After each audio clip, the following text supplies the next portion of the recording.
Magandang araw po sa inyong lahat, lalong-lalo na po sa inyo, Sir Blair. Binabati ko rin po ang inyong mga giliw na tagapakinig at taga-suporta sa inyong YouTube channel. Naniniwala po ba kayo sa isang panaginip o di kaya naman ay isang pangyayari sa buhay ninyo na para bang nangyari na? Minsan pa nga ho ay isang lugar na hindi nyo pa napupuntahan pero pakiramdam nyo ay napuntahan nyo na. Ang kwento po kasing ibabahagi ko sa inyo ay tungkol sa ganong karanasan sa buhay ko na kahit kailan ay hinding-hindi ko makakalimutan. Nangyari po yun taong 1981 sa baryo ng Alfonso, kung saan ako po ay isang tanod na nagbabantay sa tarangkahan ng baryo kasama ng aking kaibigan na si Nolan.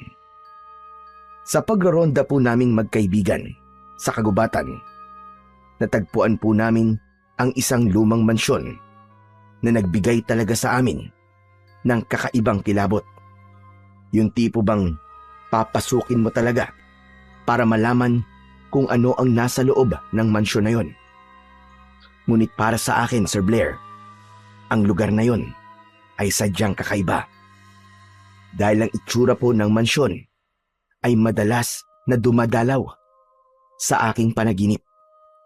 Kahit na isang beses ko pa lamang yon nakikita. Bago ko nga pala simulan ang aking istorya, magpapakilala po muna ako sa inyo. Ako nga ho pala, si Ricky. At ito ang aking kwento. Tol, maigpit na naman sa atin si Kapitan. Dumarami kasi ngayon ng mga natatagpo ang patay sa baryo natin eh. Pati si Lolo, nag-aalala na rin sa akin. Ay nako, kung bakit ba naman kasi marami pa rin na lumalabag sa karpyo natin eh. Marami tuloy na papahamak. Ewan ko ba, matigas kasi ulo ng mga tao rito eh. Kapag napapahamak na eh, tayo naman ang sinisisi. Pero kung ako lang talaga ang masusunod, Tol, mas mabuting pabayaan na lamang natin silang mamatay para naman mabawasan na ang masasamang tao dito sa mundo. Hoy, Tol, ano ka ba? Huwag ka namang ganyan magsalita. Paano kung kapatid mo mapahamak? Sige nga, yan pa rin ba ang sasabihin mo? Siyempre hindi. Kaya nga nag-iigpit ako sa kapatid ko eh. Para hindi siya magaya doon sa mga kasing kaidaran niya na maagang namatay dahil sa katigasan ng ulo. O kita mo na, hindi mo rin naman pala kayang mamatayan ka. Kaya huwag ka magsasalita ng ganyan sa ibang tao. Kasi kung ano nararamdaman mo para sa kapatid mo, ganun din sila sa kanilang pamilya. Ikaw talaga, oo. Oo na. O siya, sige, pasensya na sa mga nasabi ko. Hindi ko lang talaga maiwasan ng hindi mainis eh. Ginagawa na nga natin ang lahat. Aba, tayo pa ang lumalabas na masama sa paningin nila. Ganun talaga, wala tayong magagawa. Tayo ang tagabantay eh. Natural, tayo ang sisisihin. Sus, mabuti sana kung malaki ang sinasahod natin.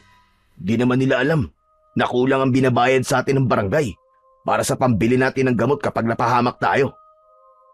Kahit konting salamat mula sa kanila, aba, wala naman tayo natatanggap pa. Pagkatapos, tayo pa ang sinisisi ng ibang tao na wala namang alam sa paghihirap natin. Ay nako, Nolan. Ang dami mo na sinabi. Nolan, ang mahalaga, ginagawa natin ng tama ang trabaho natin. Ginusto natin to eh. Pero, hindi naman tayo nagpapabaya, di ba? Ay, siya nga pala, Ricky. Maiba tayo ng usapan. Kumusta pala ang balita tungkol sa mga biktima noong nakaraang araw? Alin ba dun? Yung lalaking natagpo ang patay sa unahan ng kalsada malapit sa gubat. Hindi ba't may tahirin ang kanyang bibig? Tapos, nawawala ang kanyang mga mata at nawawala ang hintuturo niyang daliri. Oh, ano naman tungkol sa kanya? Bakit mo naman bigla na itanong? Grabe kasi, Tol eh. Hindi talaga ako pinatulog nun. Hindi ko makalimutan yung itsura niya. Sinabi ko naman kasi sa'yo eh, na huwag mo nalang tignan kung matatakotin ka. Basta, Tol. Sobra talaga ang ginawa sa kanya, no? Ang hirap makalimutan. Napakabrutal. Huwag ka mag-alala, Nolan.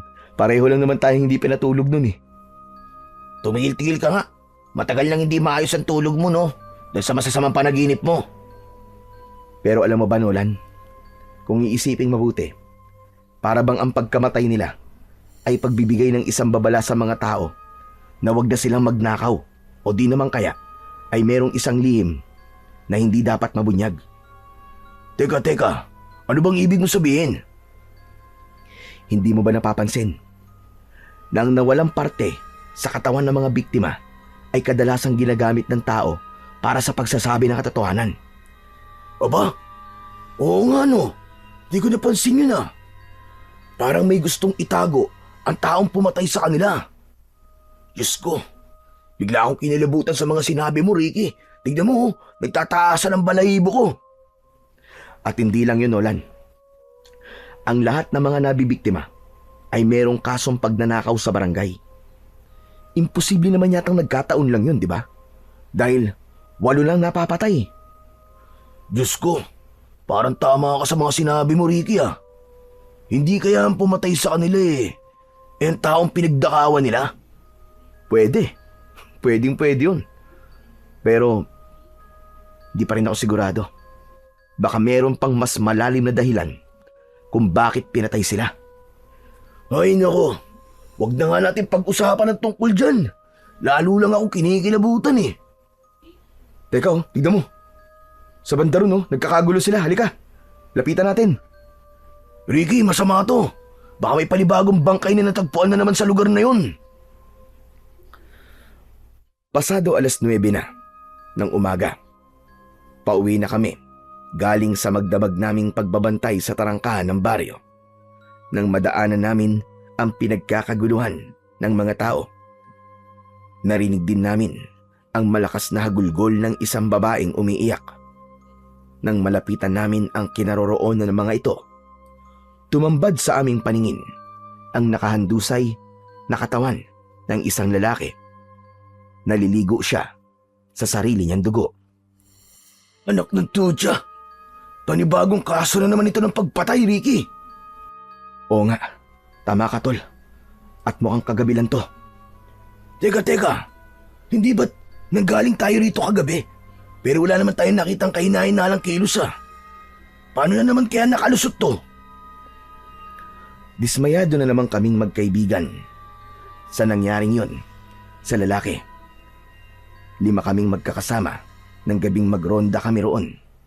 Pero wala talaga kaming napansing kahina-hinalang kilos ng isang tao. Kaya pagkatapos ng pangyayaring yun, natitiyak namin na maraming tao na naman ang magagalit sa amin dahil sa aming kapabayaan. Nakuyom ko na lang ang aking kamao habang pinagmamasdan ang kaawa-awang sinapit ng biktima. Mas malala ngayon, tol. Dahil pati mga mata niya tinahi na rin. Tsaka tignan mo, yung hintuturo din niyang daliri, nawawala. Diyos ko, wala rin itong pinagkaiba sa mga naunang naging biktima. At hindi lang yun. Siya si Mang Paner, kilalang magnanakaw ng alahas ng mayayamang negosyante. Pero dahil marami na siya nabibiktima, hindi na natin alam kung sino sa kanila ang posibleng pumatay sa kanya. Kutob ko, ang pumapatay ay isang baliw. Hindi na kasi makatarungan ng paraan niya ng pagpatay. Habang nag-uusap kami ni Nolan, dumating naman si Mang Teban. Isa siyang mamamahayag sa baryo namin.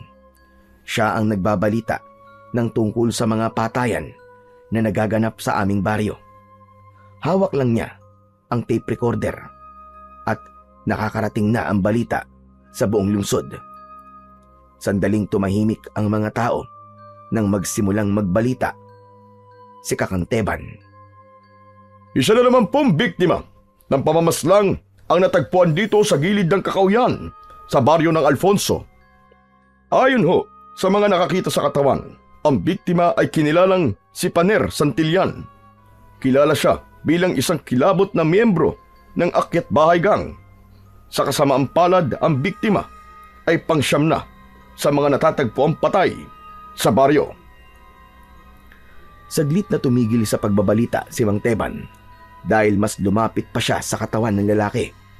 Saka muling nagpatuloy sa pagsasalita. Samantalang lahat ng indikasyon sa katawan ng biktima ay nagpapatunay na ito ay gawa ng isang baliw na kriminal.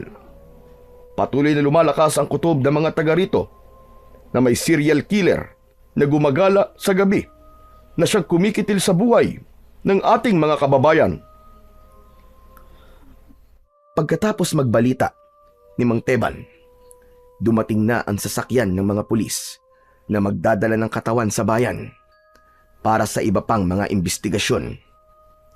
Nagkatinginan kami ni Nolan. Bumukas ang pag-aalala sa kanyang muka. Anak ng tutya naman oo.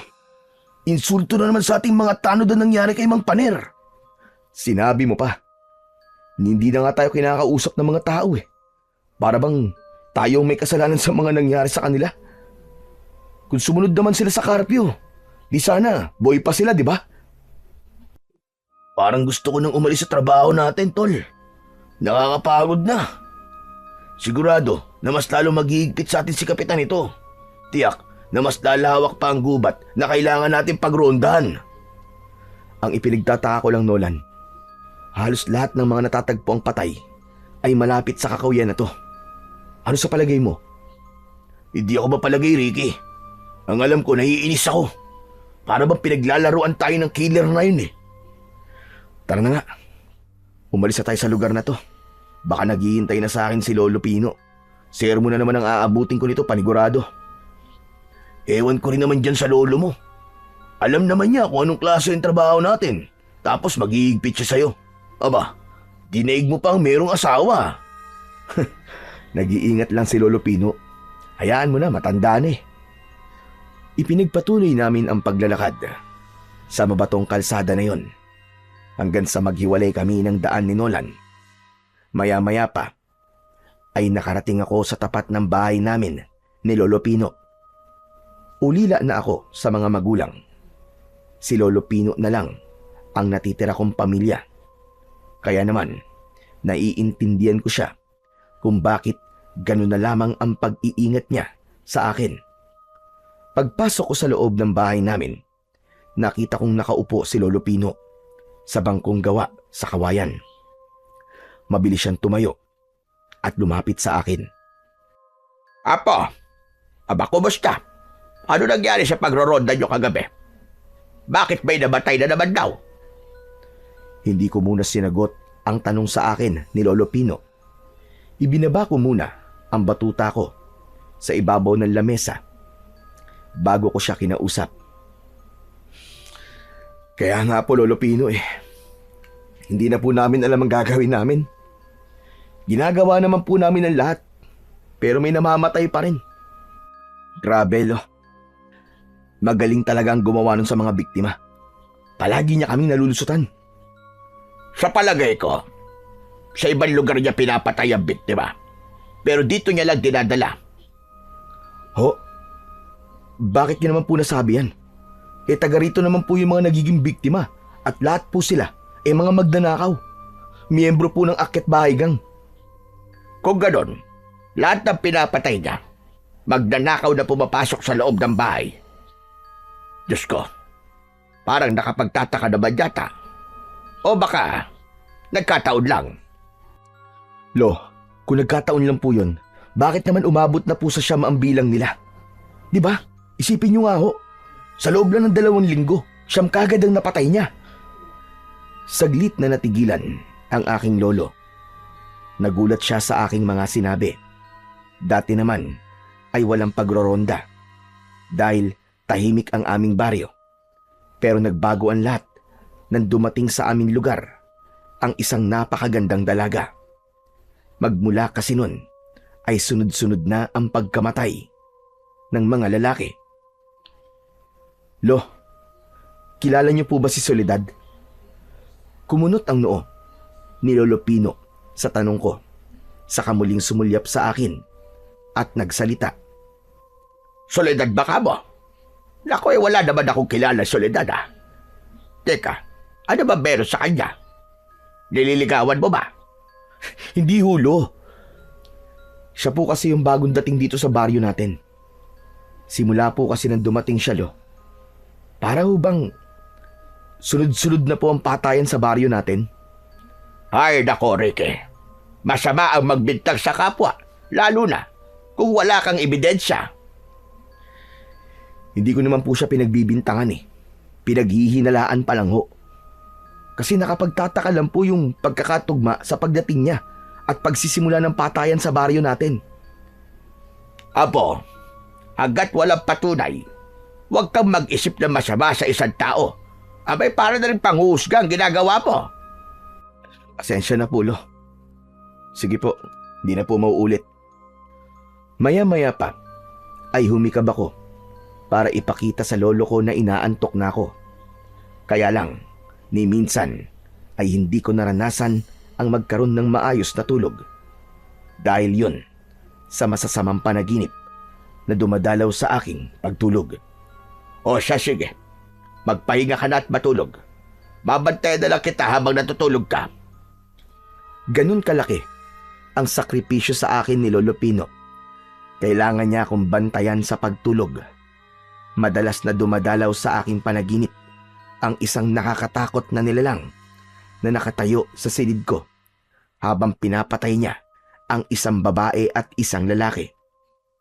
Pagkatapos, ang kanilang puso ay dinudukot ng matanda at walang habas na nilalantakan yun sa harapan ko.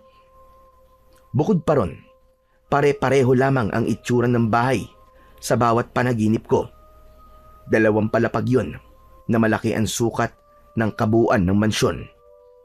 Kaya sa tuwing nagigising ako, nahihirapan akong huminga nang dahil sa labis na takot. Sige po, Lo, matutulog na po ako. Sige na, susunod na lamang ako sa kwarto mo. Isasalang ko lang sa kala ng sinaing. Pagpasok ko sa kwarto, ay sumalubong sa aking pang-amoy ang insenso at kamangyan na nakatayo sa altar na may anito na kulay itim. Ayon kay Lolo Pino, pantaboy raw yun ng kamalasan at masasamang enerhiya na sumasama sa akin sa pag-uwi ko. Pero hindi naman ako naniniwala sa mga ganun. Dahil hindi naman yung kayang pigilan ang masasamang panaginip ko.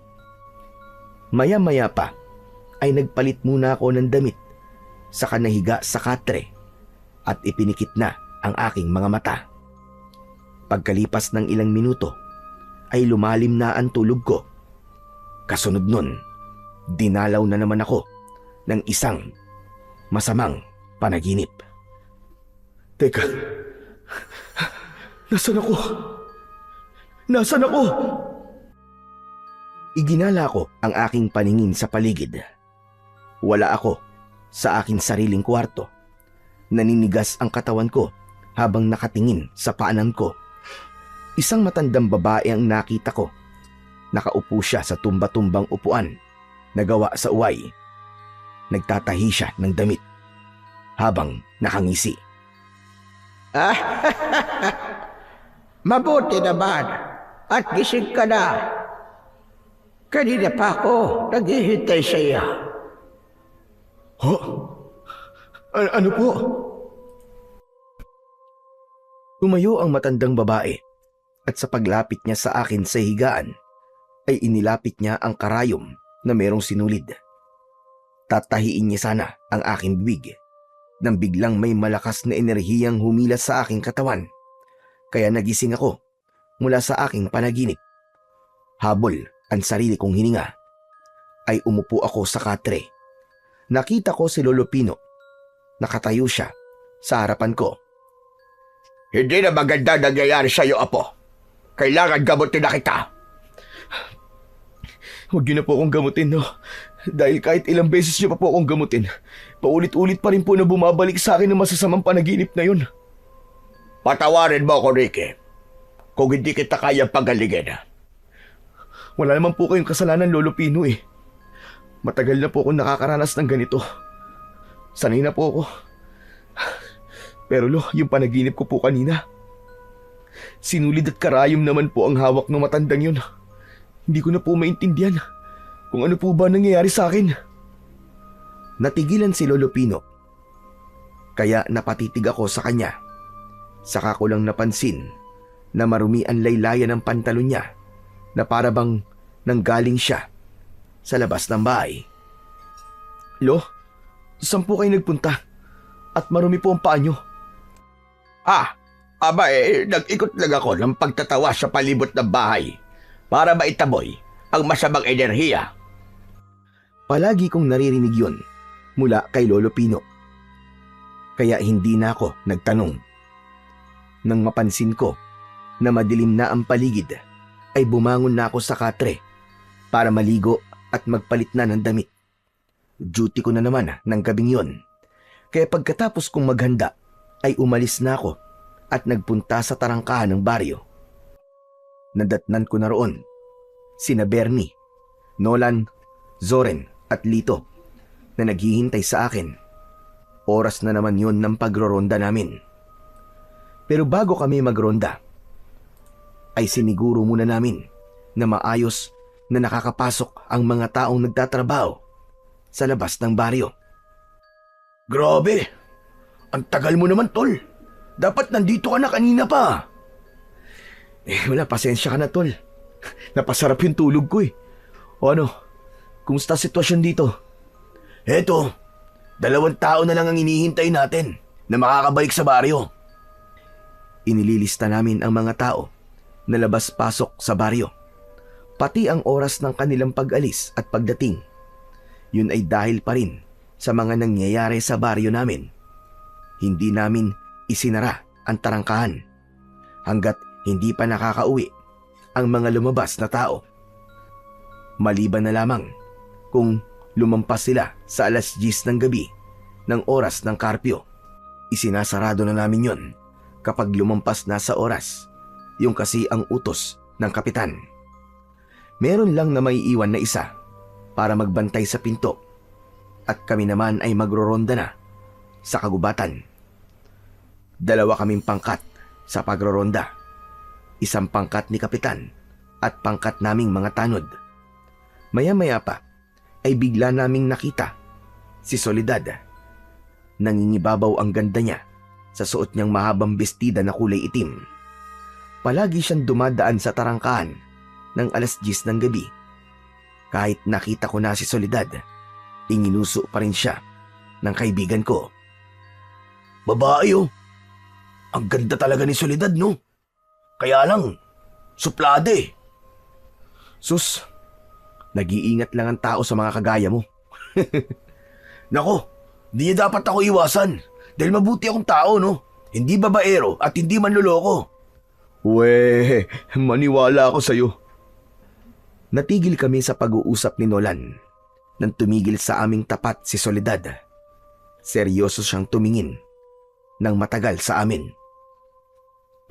Magandang gabi, Soledad. Pero hindi niya ako pinansin. Sa halip, nilampasan niya kaming dalawa ni Nolan.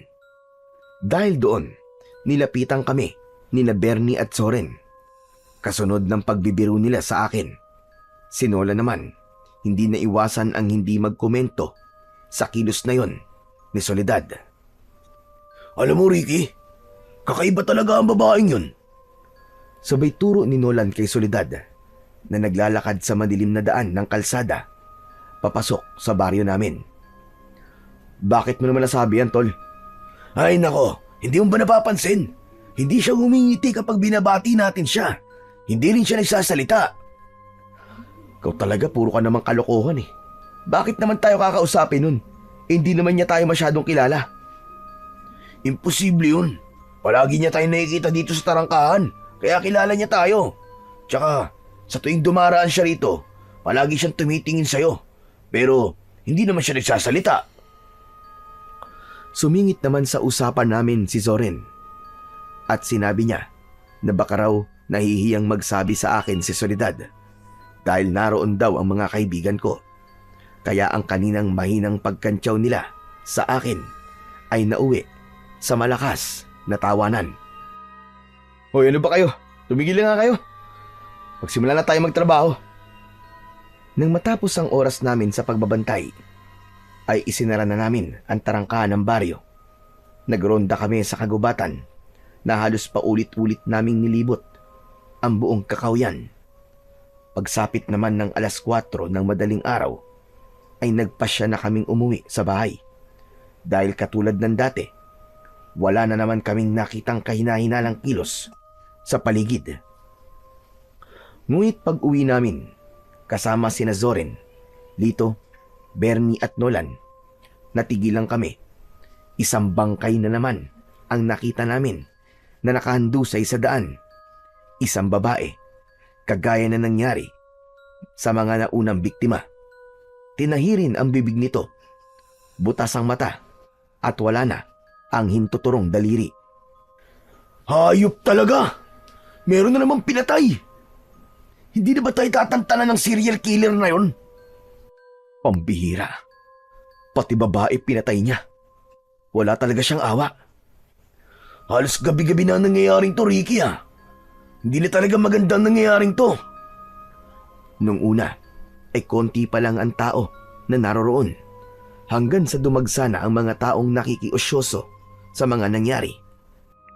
Pati sina Soren at Lito, hindi na rin maipaliwanag kung paano nakakalusot sa amin ang killer na pumapatay sa mga biktima.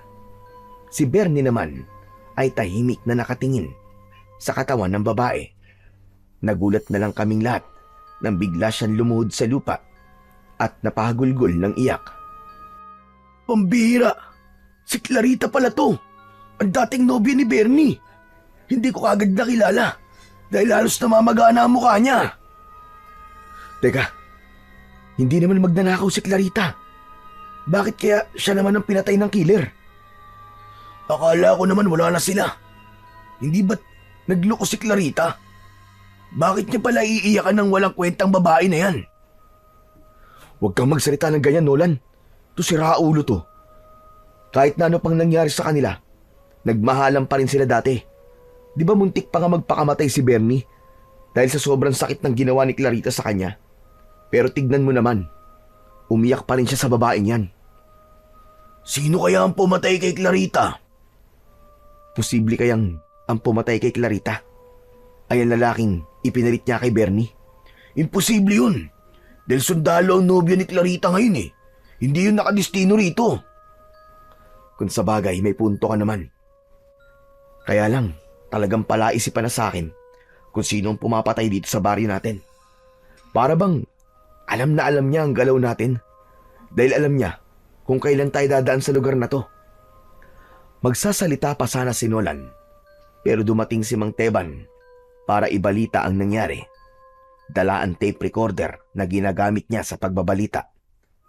Pumwesto siya sa tabi ni Clarita habang si Bernie naman ay tahimik na umalis sa lugar na yon. Maya-maya pa ay sinimulan na ni Mang Teban ang pagbabalita. Mga kababayan, isa na naman pong patay ang natagpuan sa gilid ng kalsada. Ang biktima ho ay kinilalang si Clarita Ibanez, 18 taong gulang, na dating kasintahan ho di umano ng isa sa mga tanod na si Bernie Areglado. Samantala, ang kapitan naman ay patuloy na nagsasagawa ng investigasyon sa mga posibleng pinuntahan ng biktima at kung sino ang huli niyang nakasama. Hanggang sa ngayon mga kaibigan, ay wala pa rin nahanap ang mga kapulisan sa posibleng pumatay sa dalaga. At dahil doon, marami na rin ang lumilitaw na usap-usapan dito na ang pumapatay raw sa mga biktima ay isang aswang. Nang marinig ko ang sinabi ni Mang Teban, ay bigla akong natigilan at napatingin kay Nolan. Nagulat kami sa sinabing yon ng mamamahayag.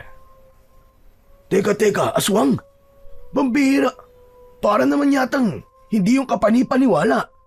Mas lalo lamang niyang ginugulo ang isip ng mga tao eh. Huwag mo nalang pansinin ang sinabi niya, Nolan.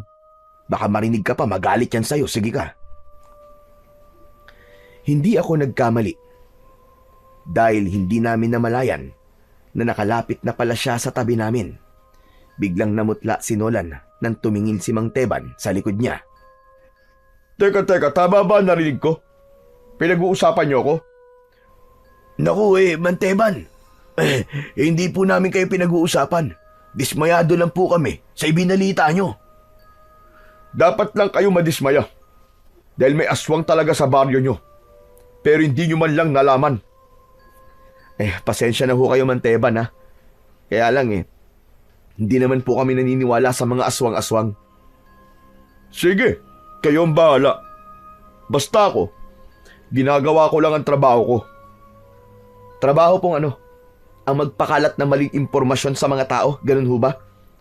Ano sinabi mo? Huwag niyo pong isali ang aswang sa ibabalita niyo, Mang Teban. Dahil mas lalo lamang po magdudulot ng kaguluhan yun sa mga tao. Kakaisa pa, wala rin naman sa itsura niyo ang maging isang mamamahayag. Kumunot ang noo ni Mang Teban. Galit na galit siyang dinuro ako sa muka. Ikaw ha? Huwag mo nga akong pinakikialaman sa mga diskarte ko. Bakit hindi na lang ang trabaho nyo ang atupagin nyo ha? Nang wala nang mamamatay sa baryong ito. Ginagawa po namin ang tungkulin namin. Ginagawa nyo nga ang tungkulin nyo. Bakit marami pa rin ang namamatay? Mga buwisit. Ang hilig nyong makialam sa trabaho ng iba. Pero yung trabaho nyo, hindi nyo inaayos. Palaging palpak. Mga walang kwenta. Abat! Wag, Ricky. Wag natin siya patulan. Dapat sa kanya, tinatahi na rin ang bibig. Sa pagkakataong yun, pinigilan ko ang aking sarili. Hinayaan kong umalis si Mang Teban sa harap namin. Pero talagang nasaktan ako sa mga sinabi niya. Pabayaan mo na lang siya, tol. Mahirap kapag may kaaway. Hindi naman yun ang pinupunto ko kanina. Kapag nagpakalat kasi siya ng maling impormasyon, magkakagulo ang mga tao at mahihirapan na tayong hulihin ng tunay na pumapatay sa mga biktima, hindi ba? Alam ko naman yun, pero naisip ko rin. Wala namang magbabago kahit makipag-away tayo sa kanya. Ay nako, sana talaga matigil na ang pagpatay sa mga kababaryo natin. Pati ako, nag-aalala na rin sa kaligtasan natin. Isang malalim na buntong hininga ang pinakawalan ko habang tinitignan ang biktima na pinag-uusungan ng mga dumating na pulis. Nang mga panahong yon ay bigla rin akong naguluhan sa mga nangyari. Wala kaming ideya kung sino ba talaga ang pumapatay sa mga biktima. Ang mabuti pa umuwi na lang tayo para makapagpahinga na. Nang sa ganon, kahit pa paano, may lakas tayo mamayang gabi. Mabuti pa nga, Nolan. Isa pa, baka nakarating na ulit ang nangyaring ito kay Lolo Pino. Mag-aalala na naman yun sa akin. Isang tapik sa balikat ang ginawa sa akin ni Nolan. Saka kami naghiwalay sa paglalakad. Pagdating ko sa bahay, abala naman si Lolo Pino sa pakikinig sa radyo. Kaya hindi ko muna siya inabala. Dumiretso na ako sa aking kwarto para matulog. Paghiga ko sa aking katre ay nahulog naman ako sa malalim na pag-iisip. Naging palaisipan sa akin ang mga nangyayari. Maya-maya pa ay bigla kong naramdaman ng antok. Hindi ko alam kung gaano na ako katagal na nakatulog. Pero dahil sa masamang panaginip, bigla kong naramdaman ng kamay ni Lolo Pino sa aking balikat. Hanggang sa ginising niya ako. Ricky! Ricky apo, gumising ka! Nananaginip ka na naman! Natatandaan ko, nakita ko sa panaginip ko ang isang mansyon sa gitna ng kakauyan. Walang ilaw yon, ngunit nararamdaman ko na parabang hinihila ako na pumasok sa loob nun. Kaya naman, isang malalim na buntong hininga ang pinakawalan ko. Pagkatapos ay bumangon ako at naupo sa katre. Ganun pa rin ba ang panaginip mo? Ay nako, mukha yatang napapadalas na mga panaginip mo, apo. Tama po kayo, Lolo Pino. At lahat ng yun, halos pare-pareho lamang po ng eksena. Isang mansyon na nakatayo sa kakauyan ang palaging lumalabas po sa panaginip ko. At nakakaramdam po ako ng labis na takot, Lo. Lo, may dapat po ba akong malaman tungkol sa nakaraan ko? Hindi po kaya ang mansyon na madalas ko pong nakikita sa panaginip ko ay may kaugnayan po sa nakaraan ko? Ano bang nakaraan ang tinutukoy mo? Wala po. Kalimutan niyo na nga lang po ang tanong ko. Hay nako, huwag kang papadala sa mga panaginip mo. Wala namang katotohanan yon. Hala, sige na. bumangon ka na dyan at kumain ng hapunan para maaga kang makapasok sa trabaho. Nakakatamad na pong magtrabaho, Lo. Wala naman pong nangyayari sa pagroronda namin eh. Huwag kang tabarin, Ricky. Alalahanin mo, buhay ng mga tao nakasalalay sa ginagawa nyo. Basta tatandaan mo lang at sinasabi ko sa'yo, ha? Huwag kang lalayo sa pagroronda. Huwag kang pupunta sa pinakapusod ng kagubatan. Bakit naman po? Marami ang mababangis na hayop sa lugar na yon. Kaya nga palagi ko sinasabi, hindi lang dapat puro batuta na lamang ang dala nyo. Dapat may sandata rin kayo na magagamit laban sa kanila. May dala naman po akong kutsilyo eh. Sapat na po siguro yun. Ikaw ang bahala. Basta mga ibiniling ko sa'yo, palagi mong tatandaan. Tumango ako bilang tugon sa mga sinabi ng lolo ko. Pagkatapos kong kumain ay umalis na rin ako para bumalik sa trabaho. Nadatnan ko si Kapitan na kinakausap ang mga kasama ko. Lumapit naman sa akin si Nolan. O tol, bakit ngayon ka lang? Kanina ka pang hinahanap ni Kapitan. Bakit daw? Nagmamadali akong lumapit kay Kapitan. Umarap siya sa akin at kinausap niya ako. Sinabi niya, sa pusod daw kami ng kagubatan magroronda, kaya kakailanganin daw namin ang mga sibat. Nag-alala ko dahil yun pa naman ang unang ibinilin sa akin ni Lolo Pino. Pambihira namang kamalasan to. Bakit pare? Katatapos lang namin mag-usap ni Lolo Pino kanina eh. Ayaw niya ako magpunta sa gitna ng kagubatan eh. Naku, pwede ba naman ng hindi? Utos ni Kapitan yun. Isa pa, kasama sa tungkulin natin to eh. Teka, ano raw bang dahilan ni Lolo Pino mo?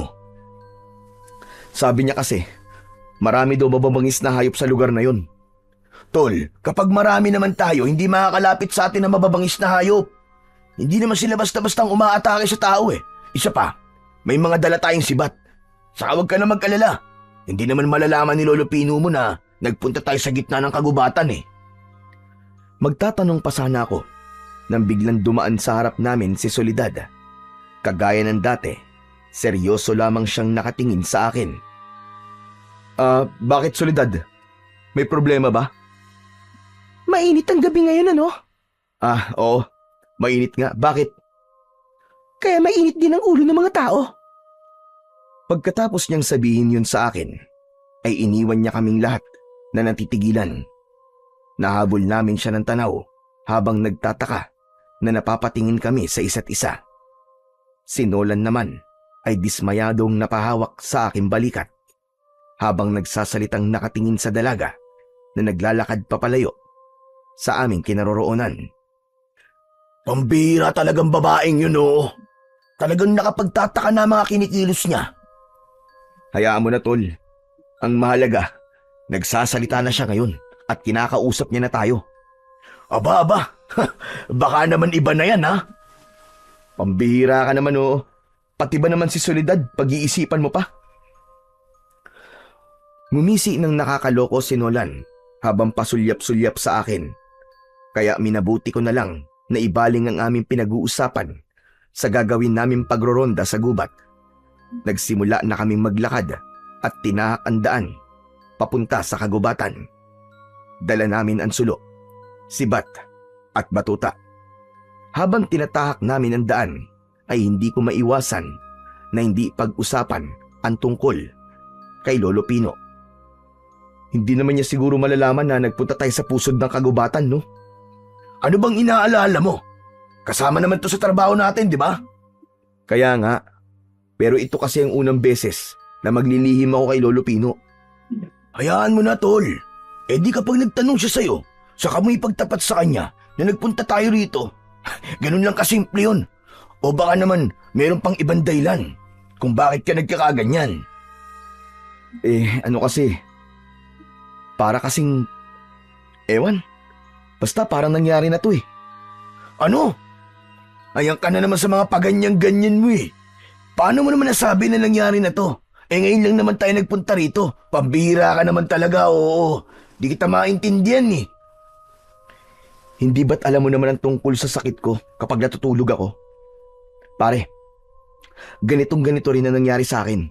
Tapos, Kapag nakarating na tayo sa malayong kagubatan, makakakita tayo rito ng isang malaking mansyon sa gitna ng kakauyan. Halos manlaki ang mga mata namin ni Nolan nang hindi ko pa natatapos ang aking sasabihin dahil ang malaking mansyon ay nasa harap na namin. Ganon din ang mga kasama namin na sina Bernie, Lito at Soren. Lahat sila namangha sa itsura ng lumang mansyon. Anak ng, nakakapangilabot naman ng kwento mo, Ricky. Pinag-uusapan pa lang natin, tapos ito na. Paano nangyari yun? Kung nagulat si Nolan, mas nagulat ako ng mga sandaling yon. Hindi ako makapagsalita nang pinagmamasdan ko ang itsura ng mansyon. Nagsipagtaasan ang mga balahibo ko sa katawan. Bumundol ang kaba sa aking dibdib. Wala kasi yung pinagkaiba sa mansyon na nasa panaginip ko. Tol, tama ka. Yung itsura ng mansyon na madalas mong ikinikwento sa akin, kawig na kawig ng mansyon na yan. Pero, paano nangyari yun? Diyos ko, kahit nga ako hindi makapaniwala na may ganyan talagang mansyon sa gitna ng kakauyan. Kaya pala sabi ko kanina parang nangyari na to eh. Pare, nagkakatotoo na yata ang panaginip ko. Teka, sandali lang ha. Pati ako naguguluhan sa mga nangyayari. Ganito, baka naman nanggaling ka na talaga rito. Hindi, Nolan. Hindi, maniwala ka. Nagsasabi ako ng totoo. Kahit nga ako naguguluhan din eh. Lumapit sa amin sina Soren, Bernie at Lito nang mapansin ng mga ito ang pagkabalisa namin ni Nolan. Ayon sa kanila, ay nagsipagtaasan daw ang kanilang mga balahibo sa katawan dahil sa aming mga pinag-uusapan. At habang nakatayo kami sa labas ng gate ng mansyon, nakita namin ang mga paniki na lumilipad sa itaas ng bubong nito. Habang sa likod nun ay kita namin ang bilog na buwan. Pero higit sa lahat, walang ilaw ang buong mansyon. Walang indikasyong may nakatira doon. Kaya naman, iniwan namin ang aming mga sibat at dinala lang namin ay ang batuta at sulo. Kung hindi ako nagkakamali, may 4 na kwarto ang mansyon na yan. 2 balkonahe sa taas at ibaba. Sa pangalawang palapag, merong isang silid. At sa loob nun, merong isang bangkong tumba-tumba. Sa katabi nun, may lumang aparador. Ano kaya kung pasukin natin para malaman natin kung totoo nga ang mga nakikita mo sa panaginip mo, Ricky? Seryoso akong napatingin sa aking kaibigan. Ganon din na mga kasama namin na sumang-ayon sa gustong gawin ni Nolan. Sigurado ba kayo na gagawin natin to? Baka nakakalimutan nyo. Pagroronda ang sinadya natin sa gubat na to. Pero malay mo naman, kung nandito ang kasagutan sa lahat ng mga katanungan natin tungkol sa totoong dahilan ng pagkamatay ng mga tao, di ba? Isa pa, baka masagot na rin ang mga tanong mo, Ricky, tungkol sa panaginip mo. Dahil sa mga sinabing yon ni Nolan, bigla kong naisip na gawin ang sinabi niya. Pumayag ako sa balak niyang pagpasok sa mansyon, kaya maingat naming pinasok ang malaking gate na gawa sa bakal. Sa pagpasok pa lang namin, ay bigla na akong nakaramdam ng takot. Kakaiba ang bigat na nararamdaman ko. Pati ang itsura ng bakuran. Walang pinagkaiba sa itsura ng panaginip ko. Kaya mas lalo akong naging interesado na mapasok ang loob ng mansyon. Habang papalapit kami, sa pintuan ay pabilis ng pabilis ang tibok ng puso ko. Pakiramdam ko ng mga sandaling yon ay hindi na ako humihinga dahil sa labis na pag-aalala. Maya-maya pa ay tumambad sa aming paningin ang nakasaradong pintuan. Nolan, sige na. Ikaw na magbukas ng pintuan. Total, sanay ka naman sa mga kandado eh. Ano ka ba naman, Ricky? Ikaw na ang gumawa, di ba, sa panaginip mo. Dapat alam mo kung paano buksan yan. Si Bernie na ang nagpresenta na magbukas ng pintuan. Ngunit nang makita niya, nakakaiba ang lock ng pinto, umatras siya at itinuro sa akin ang pagbukas. Kaya wala na akong nagawa, kundi ako na ang gumawa nun. Gamit ang maliit kong kutsilyo, ay sinimulan kong sirain yon. Si Nolan naman, ay pinagmasdan lang ako sa ginagawa ko. Teka, Tama kaya tong ginagawa natin? Bakit hindi magiging tama? Aalamin lang naman natin kung ano ba ang itsura ng loob ng mansyon. Wala naman tayong pakikialaman sa loob niyan. Nag-aalala ako eh. Paano? Kung may nakatira pala dito. Pambihira ka naman oo. Nakita mo naman di ba, nakasarado ang pinto. Ibig sabihin nun, walang nakatira dyan. Isa pa akala ko ba? Nasa panaginip mo ang mansyon na to. Pagkakataon mo na to, tol, na masagot ang mga katanungan mo. Oo nga. Pero hindi kasama sa panaginip ko na magbubukas ako ng pintuan na to. Pambihira naman oo. Walang pinagkaiba to sa pagdanakaw eh. Ayaw mo nun, malalaman natin kung bakit pinapatay ang mga magdanakaw. Di ba? Kasi akala niya magdanakaw tayo eh. Pero sa dami natin to, imposible na masaktan niya tayo. Kaya sige na, simulan mo na ang pagbubukas ng pinto. Dahil sa kakulitan ni Nolan, ipinagpatuloy ko ulit ang pagbubukas ng pintuan habang ang tatlo naming kasama ay panayanlinga sa paligid. Oo, dahan-dahan lang. Baka masira mo yan eh. Anak ng tutsa naman oo. Natural masisira to dahil wala naman tayong susi. Anong gagawin ko?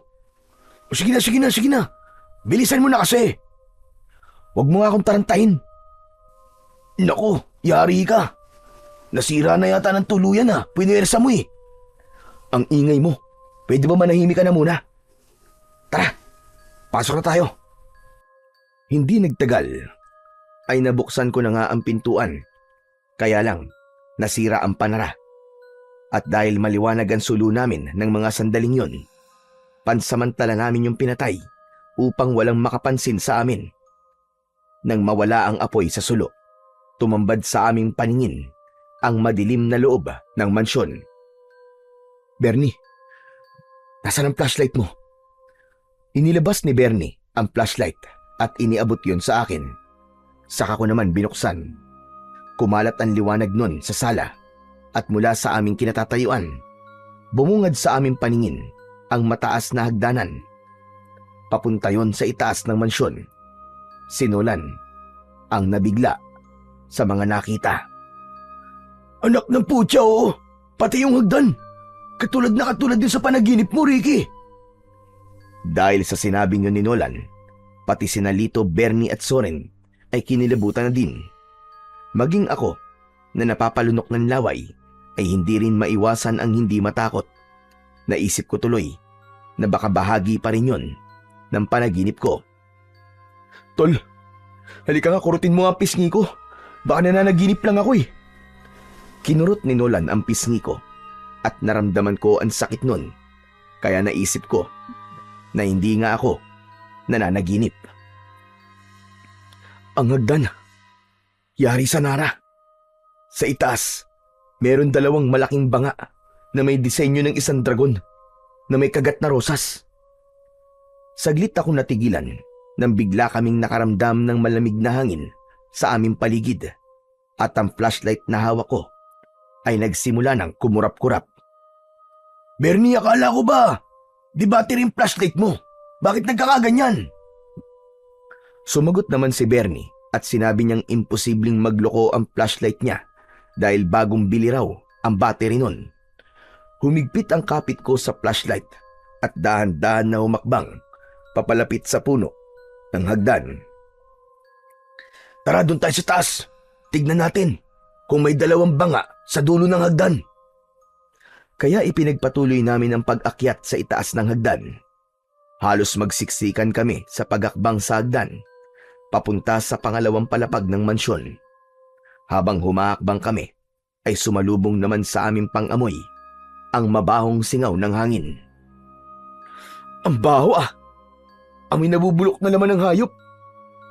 Ewan, basta ang baho dito.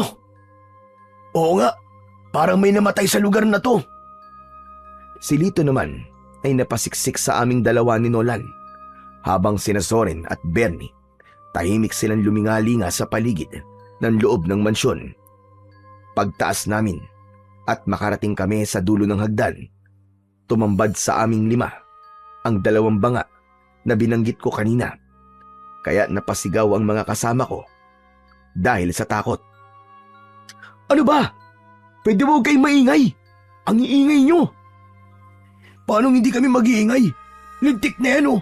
Ano ba nangyayari? Paano mong nalaman ang tungkol sa mga banga na yan, Ricky? Dahil totoo ang panaginip ko, Nolan. Maliwanag na ang mansyon na to ay may kinalaman sa buhay ko. Hindi lang yung isang simpleng panaginip. Sa halip, totoong nakarating na ako sa lugar na to. Hindi ko lang maalala kung kailan. At ipinapaalala lamang sa akin yun ng panaginip ko. Pati ang bilang ng kwarto. Tugma rin sa sinabi mo kanina. At ngayon naman, papasok tayo sa loob ng silid na nasa gitna, kung saan nabanggit ko sa inyo kanina na mayroong lumang aparador at isang upuan na tumba-tumba. Dahil sa sinabi ko, mas lalong natakot ang mga kasama ko. Ipon-ipon kami sa gitna habang nilalapitan ang nakasaradong pintuan. Nanginginig ang tuhod ko nang lapitan namin ang pinto ng silid na yon. Halos hindi na ako humihinga habang hindi inaalis ang paningin sa tinutumbok ng liwanag ng flashlight. Mukhang wala talagang nakatira dito dahil masyado ng marumi at makapalang alikabok sa sahig. Habang papalapit kami sa nakasaradong pintuan ng silid, mas lalong tumindi ang naaamoy kong mabahong amoy na parabang nabubulok na laman ng tao. Kaya sinulyapan ko ang mga kasama ko. Wala ba kayo naaamoy? Sobrang baho na dito. Huwag na kaya tayong tumuloy. Ang totoo, kaya ako nasabi yon dahil hindi ko kayang makita kung ano ang itsura ng loob ng silid. Pero dahil nga nahihiwagaan ang mga kasama ko sa loob ng mansyon, ipinagpatuloy namin ang paglalakad. Pagtigil namin sa tapat ng silid na nasa gitna ng dalawang silid, hinawakan ko ang seradura ng pinto at pinihit yon. Nang tumunog ang pihitan, napatingin ako kay Nolan. Ano? Ano pang hinihintay mo? Sige na! Buksan mo na, tol! Dahan-dahan kong binuksan ang pinto habang kinakabahan. Pagpasok namin sa madilim na loob, ay nanlaki ang mga mata ko. Wala rin yung pinagkaiba sa itsura ng silid sa panaginip ko. Doon na ako nagsimulang mag-alala at matakot. Ano to? Anak ng... Paano nangyari to? Bakit, Ricky? Igala mo ang paningin mo at alalahanin mo ang itsura ng panaginip ko sa kwartong to na madalas kong kinikwento sa'yo. Teka. Naku, Diyos ko po, totoo nga, Ricky. Umalis na tayo rito. Natatakot na ako. Nolan, sabihin mo, bakit nangyayari sa akin to? Abay, malay ko sa'yo. Si Lolo Pino ang tanungin mo. Siya ang nagpalaki sa'yo eh. Isang tumba-tumbang bangko, isang lumang aparador at isang kama. Lahat ng itsura, pati kulay, ay katulad sa mga nakita ko sa panaginip ko. Teka, bakit lumalapit ka sa aparador, Ricky? Huy, Ricky, anong gagawin mo? Hindi ko sinagot si Nolan. Kahit natatakot na ako, gusto kong malaman kung ano ang laman ng aparador na yon. Madalas kong makita ang isang matandang babae na may kinukuha sa loob nun. Dala ng kuryosidad at pagpapadala sa bugso ng aking damdamin, binuksan ko yon. Sa pagsalubong ng alikabok sa aking pangamoy, bumungad sa aking paningin ang maraming iba't ibang kulay na sinulid. Sa pinto naman ng aparador, may karayom, gunting at tela. Ano mga yan? Teka, hindi ba't kakulay sila ng mga sinulid na ginagamit sa pagtahi sa bibig at mata ng mga biktima? Napansin mo ba? Nanginginig ang aking mga kamay nang dumako ang aking paningin sa mga garapon na nasa istante ng aparador. Sa pagkakataong yun, napaupo ako sa sahig at lalong nagkagulo kami sa loob ng kwartong yun. Mga hintuturo ng daliri na nakababad sa dilaw na likido. Bawat garapon may numero at pangalan. Sa kabilang istante, nakahilera naman ng mga payat na bote. Nasa loob ng boteng isang pares ng mga mata ng tao, nakalutang sa kulay pulang likido. Ano ba yan? Bakit may ganyan dito? Lintik na! Bahay ng killer ang napasok natin! Kung killer ang nakatira dito, anong kaugnayan ng mansyon na to sa panaginip ko? Sa palagay ko, hindi natin yan dapat pinag-uusapan dito. Kailangan na nating umalis dito. Nasa panganib tayo mga tol! Dahil sa takot ay nagsimula na kaming magkagulo. Nataranta sina Soren at Bernie. Gusto lang nilang umalis. Kaya naman, mabilis kong isinara ang pinto ng aparador.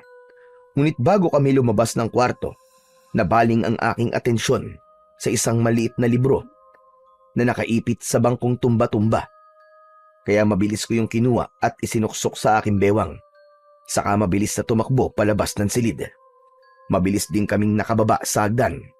Ngunit biglang lumakas ang malamig na ihip ng hangin. Nagbukas sarado ang pintuan at mga bintana.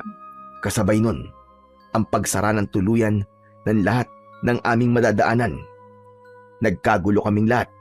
Nagsisisigaw dahil sa takot. Diyos ko, paano na to? Anong gagawin natin? Nakulong tayo sa loob! Diyos ko, may kakaibang nangyayari sa paligid na to. Sa tingin ko nasa panganib tayo. Humanda kayo. Maaaring nasa paligid natin ang nilalang na nakatira sa mansyon na to. Maya-maya pa ay tumigil ang malakas na hangin at nagkaroon ng konting liwanag sa itaas ng hagdan. Lahat kami ay napatingin sa puno ng hagdan. Nakita namin ang nilalang na dahan-dahan bumababa sa hagdan. Humigpit ang kapit ko sa batuta at flashlight nang makita ang itsura ng nilalang. Ricky! Ricky, aswang! May aswang na bumababa sa hagdan! Mas lalong lumakas ang tawa ng nilalang habang ang kanyang bibig ay nakanganga na tumutulo pa ang malapot niyang laway. Mahaba ang kanyang kulay itim na bestida habang ang kanyang muka ay naaagnas na. Ikinumpas niya ang kanyang kamay na may hawak na sinulid at karayom. Puro itim lang ang kulay ng kanyang mga mata habang ang braso ay nilalabasan ng uod sa balat at laman.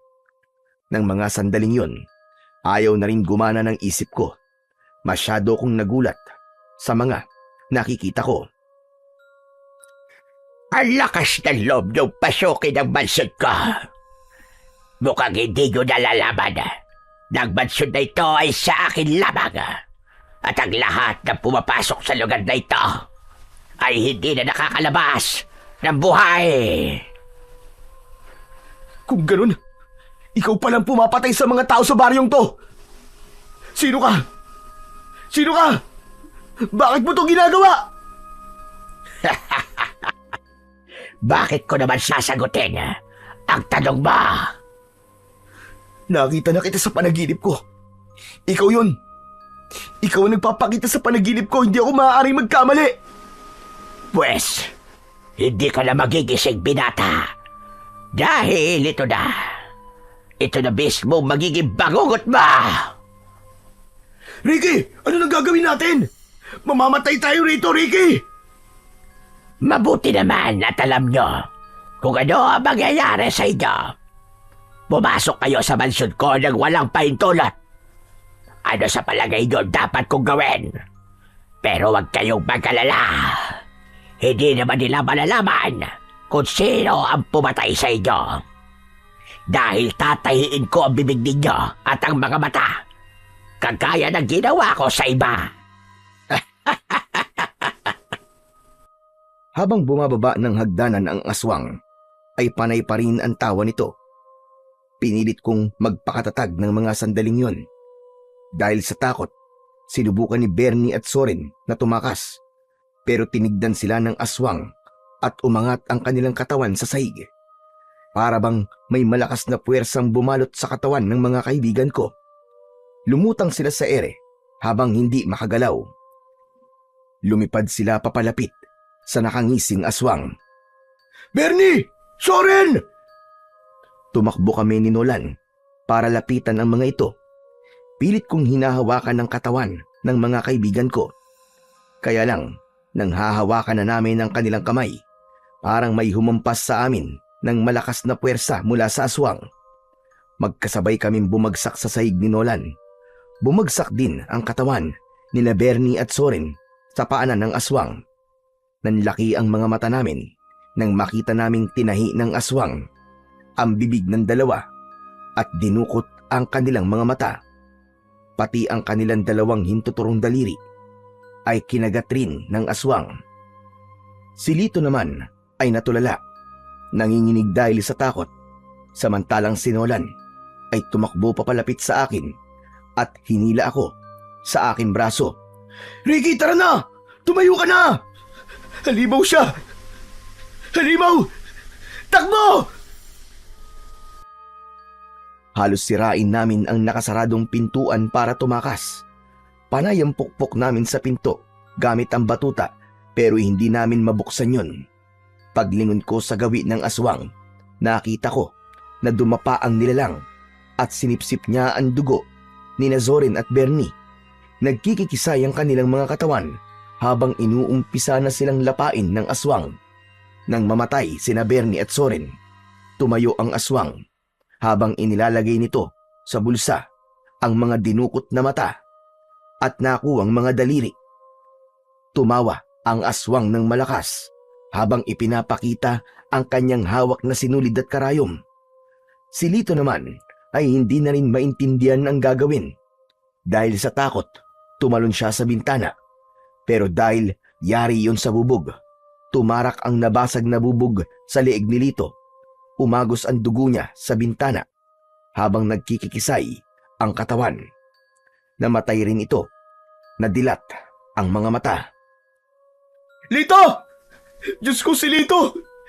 Patay na siya! Kay sarap namang panoorin ang mga natatakot na tao. Dapat lang sa inyo yan. Pakialamero kasi kayo. Kung hindi kayo nangahas na pumasok sa mansyon ko, hindi sana sila namatay. Sige, subukan mo lumapit, halimaw ka. Kundi papatayin kita. Kampun ka ng kadiliman. Hindi ako natatakot mamatay. Dahil hindi naman ako makakaranas nun. Matagal ko nang inaalay ang buhay ko sa hari ng kadiliman. At walang kahit na anong sandata ang makakapatay sa akin. Itinaas ng aswang ang sinulid at karayom habang humahakbang siya papalapit sa aming kinaroroonan. Ricky, kailangan na natin lumaban sa kanya. Dahil kung hindi, papatayin tayo ng hayop na yan. Huwag na kayong lumaban. Wala na kayong magagawa. Mapapabilang na rin kayo sa mga koleksyon ko. Hindi! Hindi ka magtatagumpay, halimaw ka! Lalaban kami kahit na anong mangyari! Umalingaw-ngaw ang malakas na tawa ng aswang at ang hawak kong flashlight ay nagsimula ng magkurap-kurap. Maya-maya pa ay tumubo sa likod ng aswang ang malapad niyang pakpak. Pagkatapos ay lumipad ng paikot sa itaas ng kisame. Sinamantala namin ang pagkakataon habang nasa itaas pa ang aswang. Sige na, Nolan! Sirain na natin ang pinto! Dalian mo! Pinagtulungan namin ni Nolan na sirain ang pintuan. Ngunit hindi ko namalayan na nasa likod na pala namin ng aswang. Naramdaman ko na lang ang pagguwit ng sakit ng likod ko. Umangat ang aking paa sa saig at bigla akong inihagis papalayo kay Nolan. Bumaling sa akin ang aswang habang nakangisi na lumapit sa aking kinaroroonan. Hinagis niya ang sinulid at karayom habang ako naman ay gumagapang sa saig at pilit na inaabot ang nabitiwan kong batuta. Pero dahil mabilis siyang nakalapit sa akin, bumaon ang kuko niya sa balikat ko. Ah! Bitiwan mo ako! Bitiwan mo ako! Halimaw ka! Ricky! Akin na ang buhay ng kaibigan mo. Pakawalan mo si Ricky! Pakawalan mo siya, aswang! Nolan! Tulungan mo ako, tol! Dahil sa pagdagit sa akin ng aswang, hindi ko na nahawakan ang aking batuta. Kumapit ako sa kanyang braso. Saka ko siya inatake ng kagat sa kanyang kamay na nakahawak sa aking balikat. Nabitiwan niya ako at bumagsak ako sa sahig. Naramdaman ko ang pagtama ng aking katawan sa semento. Halos mapangiwi ako sa labis na sakit. Maya-maya pa, bumaba ang aswang at muling nawala ang pakpak niya sa likod. Naglakad siya papalapit sa akin. Habang umaangil, panay ang kumpas niya ng kamay na para bang nagsasayaw. Akma na sana siyang aatake sa akin nang lumitaw ang malakas na liwanag mula sa nasirang bintana. Nanggagaling yon sa labas ng mansyon. Layuan mo ang apo ko! Umalis ka sa loob ng mansyon! Nabuhayan ang loob ko nang marinig ko ang boses ni Lolo Pino. Kahit may sugat ako sa katawan, pinilit kong tumayo. Lumapit sa akin si Nolan para alalayan ako sa pagtayo. Ha? Huwag kang makialam dito. Hindi mo naman ako kayang pigilan. Pero kaya kitang paslagin! Agad na pumasok sa loob ng mansyon si Lolo Pino. Kaya nakita niya ang patay na katawan ni Lito. Pagpasok niya sa loob, agad niyang sinabuyan ng asin ang aswang. Kaya napasigaw ang aswang dahil sa labis na sakit. At dahil doon, lumipad ito, paitaas, at sinira ang bubong ng mansyon. Nang mawala ang aswang sa paningin ko, saka ko lang naramdaman ang sakit mula sa akin sugat. Halina kayo! Kailangan na nating umalis bago pa siya bumalik! Paano po mga kaibigan namin, Lo? Wala na tayong magagawa sa kanila. Patay na sila! Lo, marami po kayong dapat ipaliwanag sa akin. Tara na! Saka na kayo mag-usap! Umalis na tayo rito! Inalalayan nila ako sa tigkabilaan kong braso. Naluluwa kong nilampasan ang nakahandusay na katawan ni Lito. Sa isang iglap, 3 kaibigan ko ang namatay. Dahil sa pagpasok namin sa mansyon na yon, idagdag pa ang alalahanin namin kung paano namin ipapaliwanag sa kanilang pamilya ang mga nangyari sa kanila. Pagkalipas ng ilang oras na paglalakad, sa wakas, narating namin ang bahay. Kasama namin si Nolan na pumasok sa loob ng aming tirahan. Diretso sa silid si Lolo Pino. Pag-upo ko sa gilid ng katre, ay agad na akong nagtanong kay Lolo Pino. Lo, hindi na po kayo maaaring magsinungaling sa akin. Ano po ang ibig sabihin ng mga panaginip ko? Ang mansyon na yon. Yun din po ang mansyon sa panaginip ko, Lo. Ano po ba talagang totoo? Ngayon na nalaman mo na ang buong katotohanan tungkol sa mga panaginip mo. Panahon na siguro para ipagtapat ko sa iyo ang tungkol sa nakaraan mo. Apo, patawarin mo sana ako kung matagal kong itinago sa iyo ang katotohanan. Ano po ba ang totoo, Lolo? Isa akong mabuting mambabarang na merong kakayahang bumura ng alaala ng tao. Kung ganun, binuran niyo po ang alaala ko sa nakaraan. Pero bakit po? Ano pong dahilan niyo, Lo? Pinatay ang mga magulang mo sa harapan mo, Ricky. Na-trauma ka. Nawala ka sa iyong sarili. Lahat ay kinakatakutan mo. Hindi ka kumakain. Hindi ka rin natutulog. Bakit niyo po yung ginawa, Lo? Bakit niyo po yung ginawa? 5 taon ka pa lang noon nang mangyari sa iyo ang bagay na yon. Kaya nag-alala ko at ginamit ko ang kakayahan ko para alisin ang takot na yon sa isip at puso mo. Binara ko sa isip mo ang lahat ng alaala mo tungkol sa pagkamatay ng mga magulang mo. Hindi niyo po dapat ginawa yun, Lolo. Dahil alaala ko yun sa mga magulang ko eh. Tama ka. Hindi ko yun dapat ginawa. Sapagkat pinahirapan ka ng alaala na yun sa pamamagitan ng panaginip. Totoong nangyari sa iyo ang lahat ng mga nakita mo. At ang mansyong pinasok mo ay pag-aari ng mga magulang mo. Diyos ko, ano ba yan? Hindi ko maiwasan ng hindi kilabutan sa mga pinag-uusapan niyo, Lolo Pino. Kusang bumalik ang alaala na nakaraan ni Ricky dahil sa kanyang panaginip. Alam ko may dahilan kung bakit kayo napadpad sa kinaroroonan ng mansyon. Dahil yun talaga ang nakatakdang mangyari kay Ricky. Bakit po buhay pa ako, Lo? Samantalang ang mga magulang ko ay patay na. Hiniligtas kita, Apo. Nilabanan ko ang aswang na yon pero lubhang malakas siya. Ilang beses ko siya sinubukan labanan sa pamamagitan ng aking kakayahan. Ngunit hanggang ngayon, bigo pa rin ako. Anong klaseng aswang po siya, Lolo Pino? Isa siyang aswang na kung tawagin ay kulughangin. At sinasabi-sabi ng matatanda noon, anak daw siya ng demonyo. Kaya kumukuha siya ng mahalagang bagay sa parte ng katawan ng mga nabibiktima niya. Yun daw ang nagsisilbing lakas niya na pinagkukunan niya ng kapangyarihan. Katulad ng mga nangyayari sa biktima, hindi po ba't parang may gusto siyang itago kaya ginagawa niya yun? Oo, Nolan. Pero hanggang ngayon, hindi pa rin malinaw kung bakit niya yung ginagawa. Kung anak po siya ng demonyo, hindi lang siya isang ordinaryong aswang. Oo, sapagkat ang kulughangin ay ang nilalang na yumakap sa kapangyarihang itim. Kaya kahit anong klaseng agimat ang gamitin mo sa kanya, ay di matatapatan ang kanya kapangyarihan. Kaya nga iniisip nila na kaya nila ang Diyos. Gumaganti sila sa Panginoon kasama ang lahat ng kampo ng kadiliman.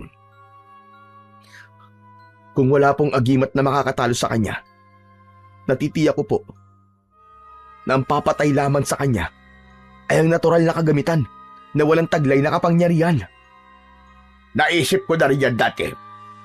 Dahil ang makakatalo sa kanya ay ang taong may malakas na paniniwala sa Panginoon Diyos.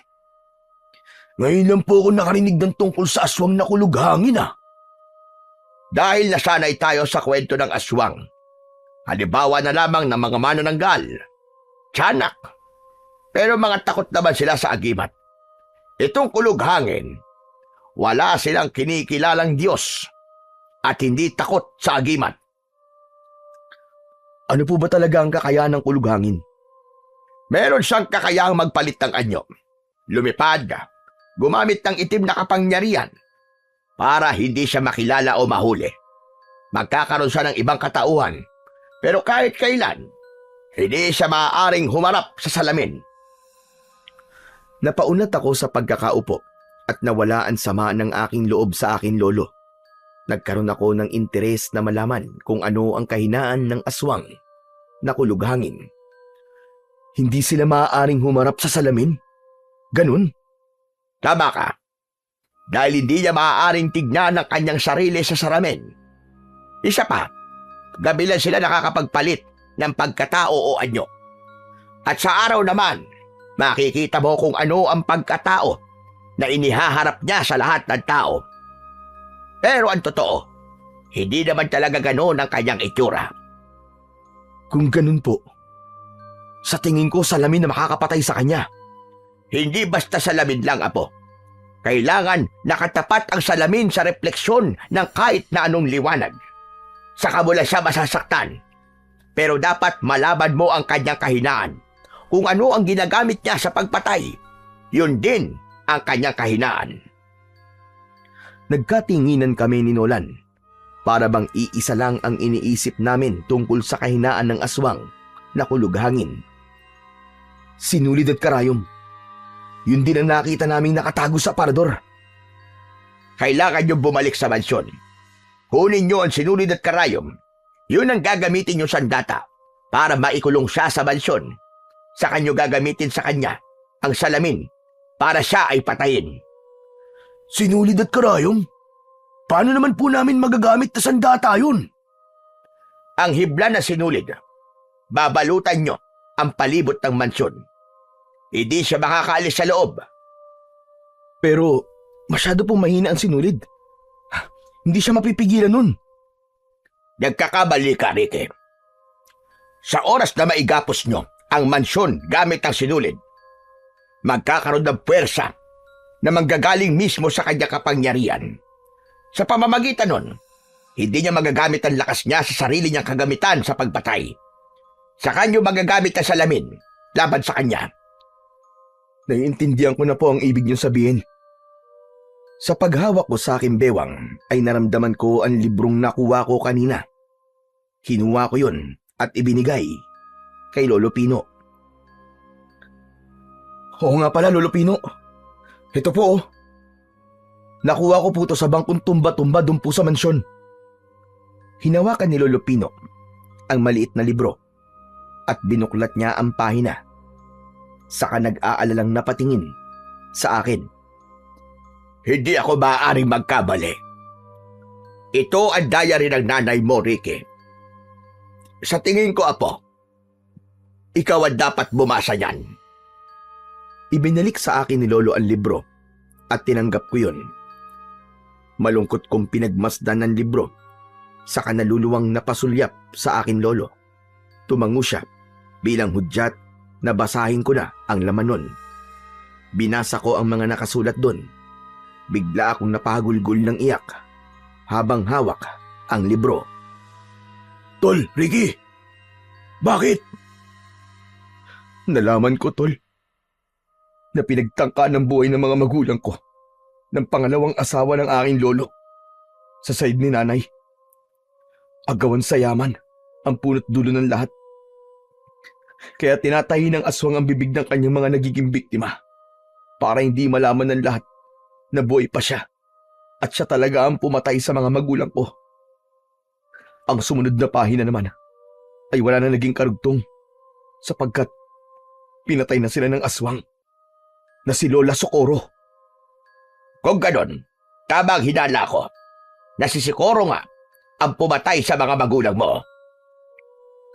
Paano po natin siya mahanap kung nagtatago po siya sa ibang pagkatao? Yun din ang nagiging palaisipan para sa akin. Kailangan nyo bumalik sa mansyon. Ipapaalam ko kay Kapitan na nangyari sa mga kaibigan nyo. Teka, kailangan ko pala munang gamutin ang sugat mo, Ricky. Saka ko lang naalala ang 2 sugat sa aking balikat. Pagkatapos gamutin ni Lolo ang sugat ko, ibinigay niya sa akin ang salamin na nakasabit sa dingding ng kanyang kwarto. Kwadrado yun na halos kasing lapad ng aking palad. Palagi mo ito dadalin. Sa oras na makakita ka ng kahit danong liwanag, itapat mo doon ang salamin at siguraduhin mong tatamaan ng refleksyon ng salamin ang katawan ng aswang. Tumango ako at tinanggap ang maliit na salamin na ibinigay sa akin ni Lolo Pino. Magpapaalam na rin ako, Ricky. Bukas na lang tayo magkita. Dito ka na magpalipas ng gabi, Nolan. Nasa paligid lang ang aswang. At dahil nakita niya ang mukha mo, hindi ka niya tatantanan hanggat hindi ka niya napapatay. Samahan mo muna dito si Ricky.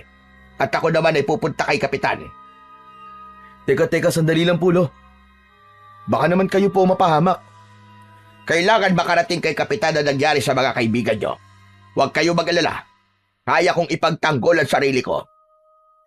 Hindi ko na napigilan si Lolo Pino dahil nagmamadali na siyang lumabas sa bahay namin.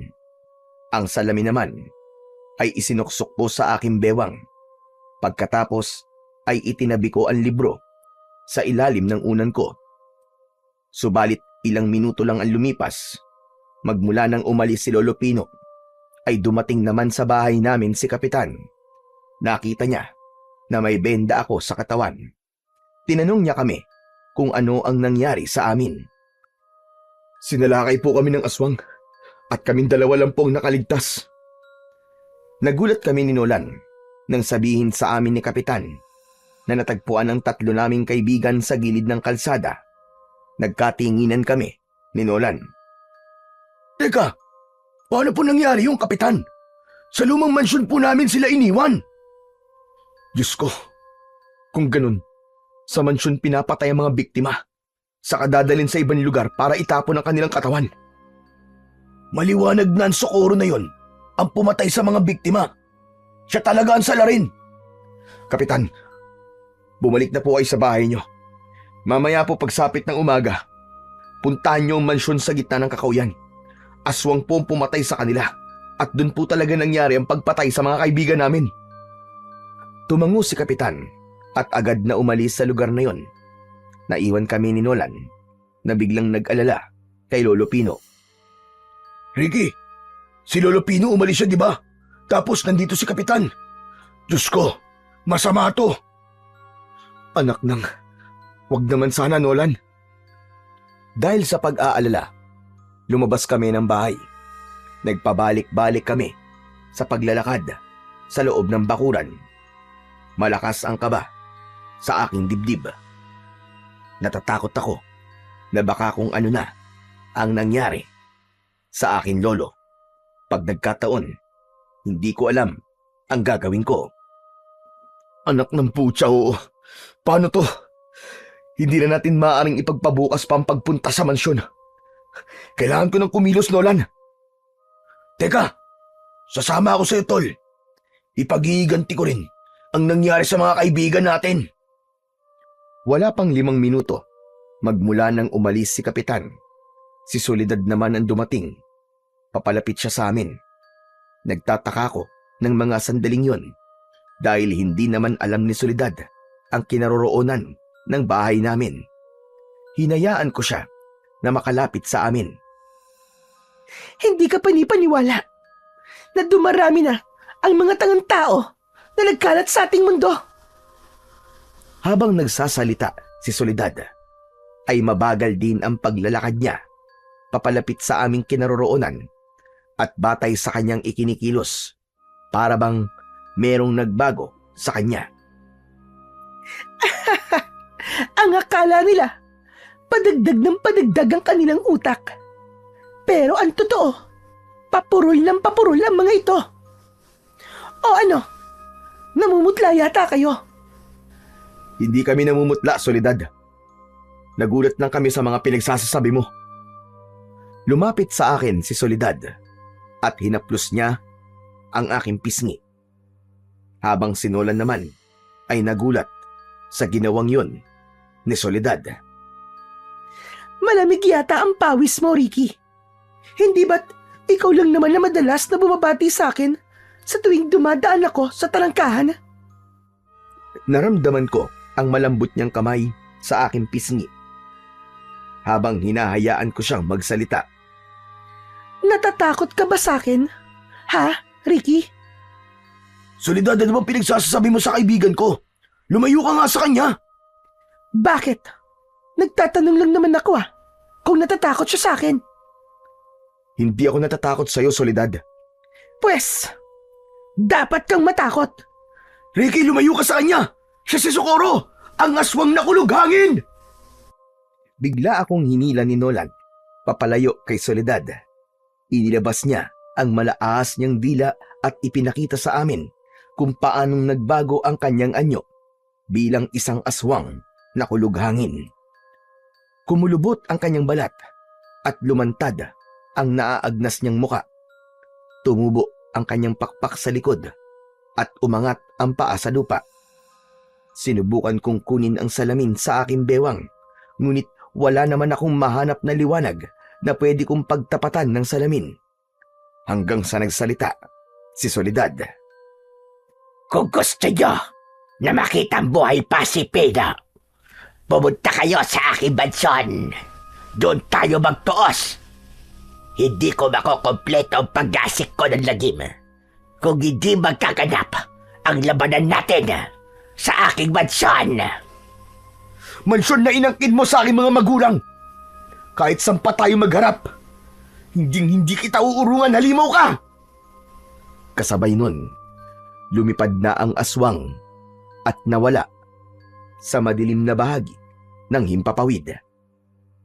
Si Lolo Pino, biyag niya ang lolo ko, Tol. Teka, sandali lang, Ricky. Paano tayo nakakasigurong nasa mansyon ng lolo mo? Baka naman, nililin lang niya lang tayo. Baka isa tong patibong. Pero Tol, hindi ko maaaring baliwalain ang sinabi niya. Bakit kailangan sa mansyon pa? Sigurado ako na may binabalak siyang gawin. Sa pagkakataong to, kailangan kong tulong mo, Tol. Ikaw ang maglalagay ng sinulid sa palibot ng mansyon at ako ang bahalang magligtas kay Lolo Pino. Nang matapos kami sa pagpaplano, inihanda ko ang mga kakailanganin namin. Pati ang sugat ko sa balikat, tinalian ko yon para hindi ko masyadong maramdaman ang sakit. Nolan, Tol, magdala ka rin ng asin. Nakita ko, natakot siya sa asin nang sabuyan siya ni Lolo. Kahit paano, ay malaki ang maitutulong nun para hindi ka basta-basta masaktan ng aswang. Kung ganun, kailangan natin siya maikulong sa mansyon bago sumikat ang araw. Oo, Nolan. O ano, handa ka na ba? Isang tango ang itinugon sa akin ni Nolan. Saka namin tinahak ang madilim na bahagi ng kakawyan papunta sa mansyon. Dala namin ang lumang gasera, salamin at asin, na magsisilbing sandata namin. Mabilis kaming naglakad, papunta sa kinaroroonan ng mansyon. Ricky, yung salamin. Nandito, nasa bulsa ko. Nang mga oras na yon, ay nasa tapat na kami ng mansyon.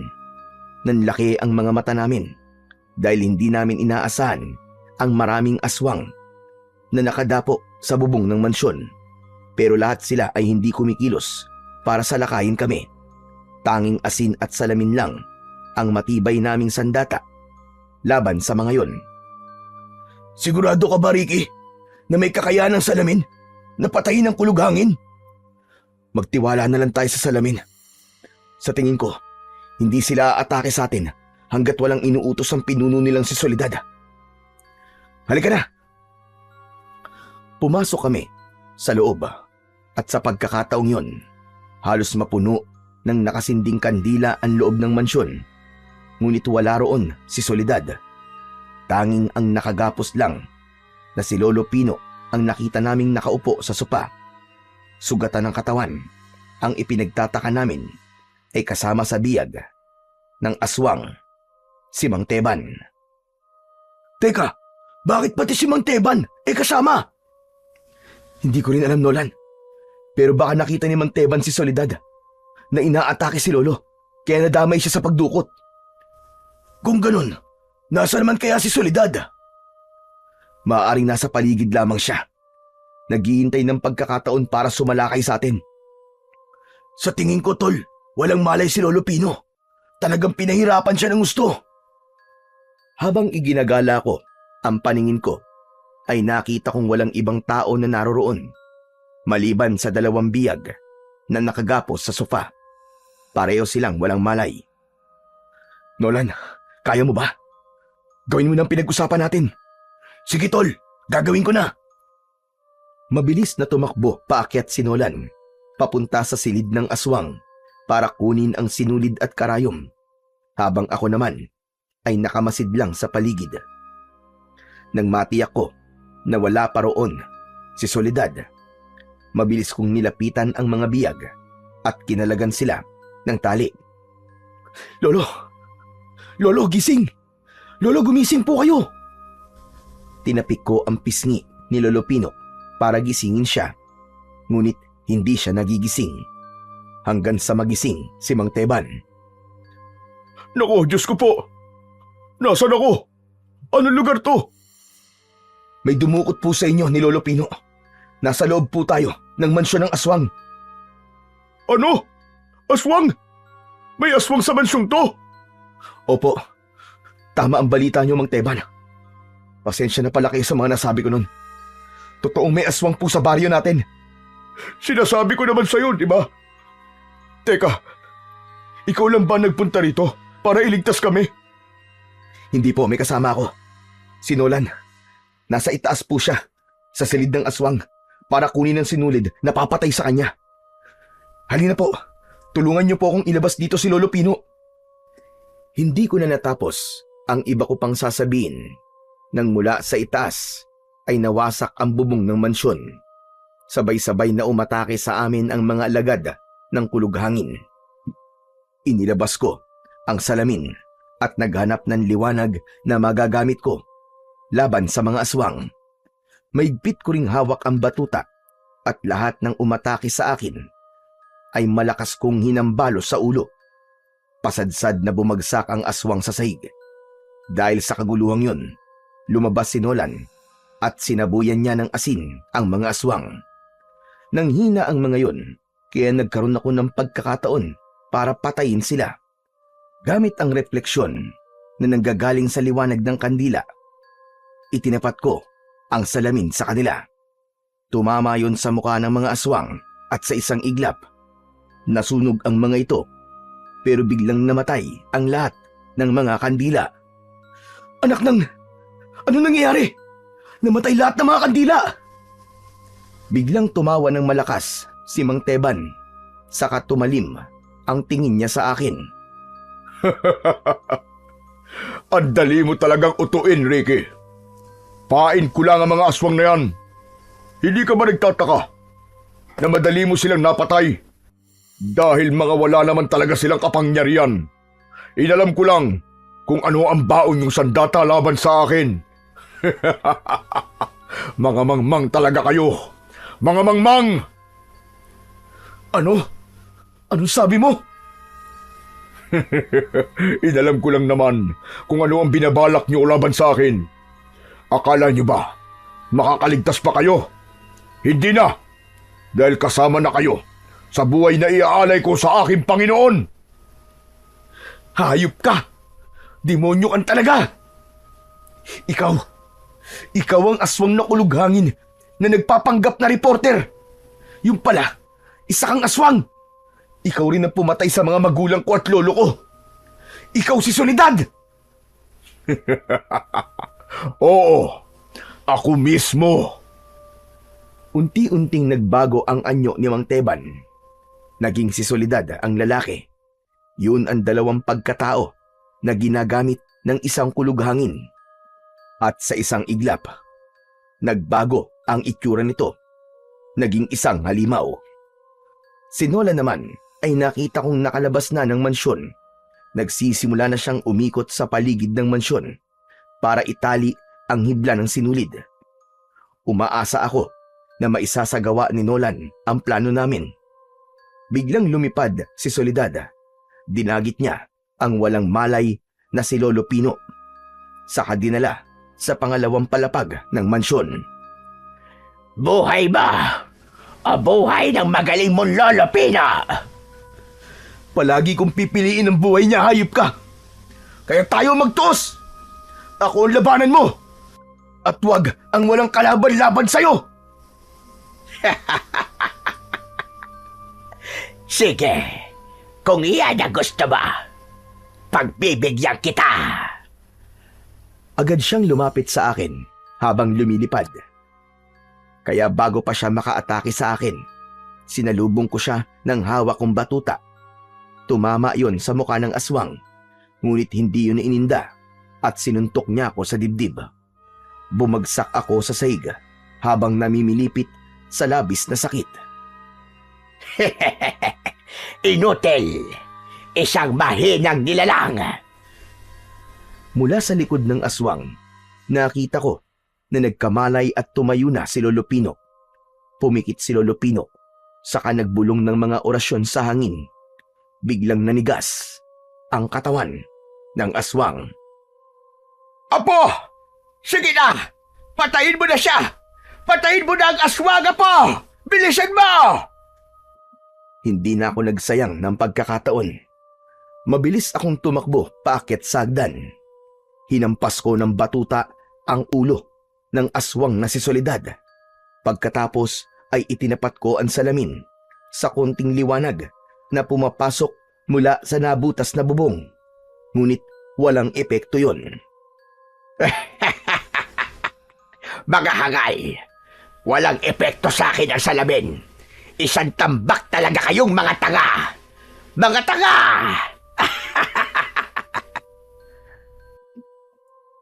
Biglang bumundol ang kaba sa aking dibdib nang mawala ang bisa ng kapangyarihang barang ni Lolo sa katawan ni Soledad. Tumayo ang aswang at kinuha niya ang salamin, saka ipinalo sa aking muka. Nabasag yun at nahiwa pa nun ang aking pisngi. Umagos ang dugo nun habang ramdam na ramdaman ko ang sakit. Sa muling pag-angat ko ng muka, nakita ko na nagpapambuno naman ang dalawa ni na Lolo Pino at Soledad. Nagpapalitan sila ng suntok, mambabarang, laban sa aswang na kulughangin. Saktong dumating naman si Nolan. Ricky! Ricky, tol! Tapos na! Nagawa ko na ang pinag-uutos mo! Nabalot ko na sinulid ang buong mansyon! Tol! Walang epekto sa kanya ang salamin! Huwag kang maniwalang walang epekto ang salamin sa kanya, tol! Pero hindi siya nasaktan kanina eh! Oo, tol! Dahil kulang nito! Itinaas ni Nolan ang karayom sa aking harapan. Tama siya. Yun ang kulang sa lahat ng sinabing kontra sa aswang. Nilapitan namin sina Soledad at Lolo Pino na patuloy pa rin sa pagsusuntukan. Agad kong ibinaon ang karayom sa leeg ng kulughangin. Nahawakan niya ang kanyang leeg at bigla na lamang nagkikikisay ang katawan. Hayop kang demonyo kang kulughangin ka! Lasapin mo ngayon ang sakit! Mabilis kong itinapat ang salamin sa konting liwanag na nanggagaling sa liwanag ng buwan. Tumama ang refleksyon nun sa mukha mismo ng aswang. Hindi! Hindi maaari ito! Hindi niyo ako maaaring mapatay! Hindi! Pagkatapos nun, walang ano-ano, umusok ang katawan ng aswang. Lumipad siya ng paikot-ikot sa mansyon. Hindi siya makalabas, kaya mas lalo siyang umangil ng malakas. Si Lolo Pino naman ay naupo sa saig at nagsimulang magsagawa ng isang ritual. Sa kagustuhang tumakas ni Soledad, bumangga siya sa dingding, habang ako naman hawak pa rin ang salamin. Kahit saan magpunta ang aswang, sinusundan ko siya ng liwanag na nanggagaling sa salamin. Ricky Apo, ganyan nga! Hawakan mo lang ang salamin! Kahit na anong mangyari, wag na wag mo siyang pakakawalan ng liwanag ng salamin! Dahil sa pagwawala ng aswang, lumapag siya sa saig at hinampas niya kami ng pakpak. Naiwasan ko yun, ngunit ang kaibigan kong sinolan ay tinamaan. Bumagsak siya ng pasadsad sa saig. Mas lalo ko namang inilapit ang salamin sa kanyang muka, kasunod ng aking panalangin sa Panginoong Diyos. Panginoon ko, nagsusumamo ako sa inyo. Tulungan niyo po ako. Huwag niyo pong hayaan na manaig po ang kasamaan. Sa tulong po ng liwanag ng langit, ibalik niyo po ang nilalang na ito sa pagiging abo. Unti-unting sumikat ang araw sa itaas ng butas na bubong. Pumasok ang liwanag doon at tumama sa hawak kong salamin. Mas lalong umusok ang katawan ng aswang na kulughangin at sa pagtayo ni Lolo Pino, hinawakan niya ang ulo ng aswang. Hayop ka! Mamamatay ka na ngayon! Ito na ang magiging katapusan mo! Kasabay ng pagluhod ng aswang, umusok ang kanyang katawan habang umaangil ng malakas dahil sa labis na sakit. Unti-unting nahulog ang kanyang mga mata. Natanggal ang kanyang mga pangil at natunaw ang kanyang mga kamay. Narinig namin ang malakas na pagsabog ng katawan ng aswang at nagkalat ang abo niya sa sahig ng mansyon. Saka lang naramdaman namin ni Lolo ang panghihina ng aming katawan. Bumagsak kami sa sahig, katabi ni Nolan. Nasugatan din ito, gawa ng aswang na kulughangin. Hanggang sa tuluyang sumikat na ang araw sa buong paligid. Ricky, Tol, Lolo Pino, para pong may mga tao sa labas ng mansyon na. Naririnig niyo po ba? Siguro, sina Kapitan na yan. Tara na, lumabas na tayo. Wala nang manggugulong aswang sa mansyon at sa ating baryo. Ako naman ay malungkot na naluluwa dahil iiwan ko na ang mansyon na dati ay pag-aari ng aking mga magulang.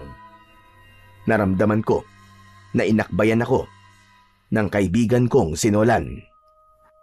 Tol, ang mabuti pa, kalimutan mo na ang mga nangyari. Ang mahalaga, hindi ka na makakaranas ng masasamang panaginip, di ba? Dahil nabigyan mo na ng hustisya ang nangyari sa iyong mga magulang.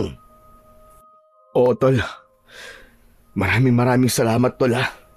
Sa lahat ng naging tulong mo sa amin. Sus, ano ka ba? Maliit na bagay lang yun. Ganun naman talaga ang magkakaibigan, di ba? Nagtutulungan. Hala, sige na. Lumabas na tayo rito. Kaya niyo bang maglakad? Kaya naman po, Lolo Pino.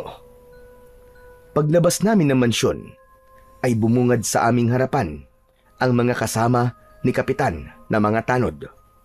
Tuwang-tuwa silang lahat na napatay na namin ang aswang na kulughangin na pumapatay sa mga biktima sa aming baryo. Ngunit meron pa ring lungkot ang ibang naroon. Dahil nga nawalan sila ng mahal sa buhay.